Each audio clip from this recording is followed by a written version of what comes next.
Labas žmogau, kaip galvoji, jeigu mūsų vaikam, mažiem, didesniem, ant stalo padėtumėm 3 vėliavas - Ukrainos, Lietuvos ir LGBT. Ir paklaustume, kuri iš jų yra Lietuvos valstybinė vėliava? Koks būtų rezultatas atsakymų? Nuo kokio amžiaus vaikai pradėtų atsakinėti adekvačiai ir to, kas yra realybė? O jeigu dar įjungtume Lietuvos himną ir paklaustume, kas čia per muzikinis kūrinys? Kaip vaikai atsakytų, kiek manimų jūsų vaikų ir kokio amžiaus žinotų, kad tai yra Lietuvos himnas? Turiu tokį įtarimą, kad rezultatai būtų liūdnesni už liūdnus. A ką tai reiškia? Tai reiškia, kad po 340 metų Lietuvos tautos nebeliks. Liks tik žmonės, sensni, vyresni, kurie dar pamina lietuvių kalbą, naudoja lietuvių kalbą ir pamina, kad kažkada jie buvo galingos, tvirtos lietuvių tautos atstovai. Realybė yra tokia. Valdžia naikina lietuvių tautą, Lietuvos valstybės mes jau nebeturim, čia manau net nėra apie ką ir diskutuoti, liko išnaikinti Lietuvos tautą. Mes patys prie to prisidedam.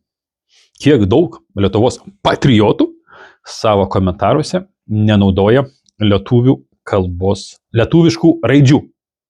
Čia tikriausia toksai patriotiškas poelgis - nenaudoti lietuviškų raidžių rašysenoje. Kai kas jis nieko nekeičia.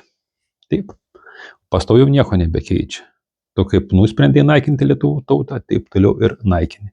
Pats savęs nebeskaitai lietuvių, jeigu nenaudoji lietuviškų atributų.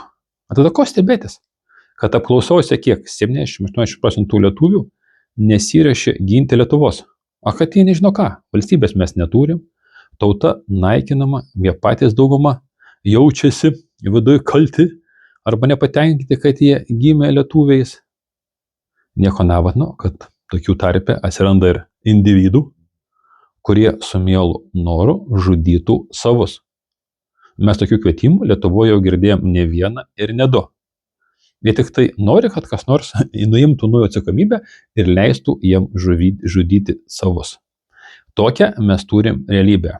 Tokios mes norėjom? Nežinau. Rašykit. Kokios jūs norėjot ar norit realybės?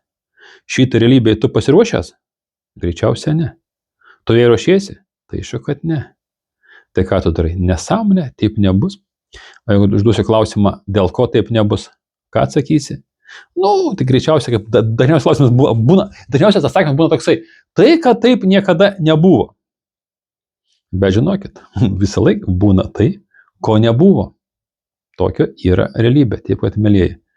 Laikai įdomus, bet beveik niekam, labai retiem, kas tą suvokia. Laikai laukia sunkus, bet, kaip sako, informuotas, apginkluotas. Kaip tą panaudosit, nežinau, greičiausiai niekaip. Taip ir toliau degraduosit. Bet čia yra jau jūsų asmeniniai džiaugsmai.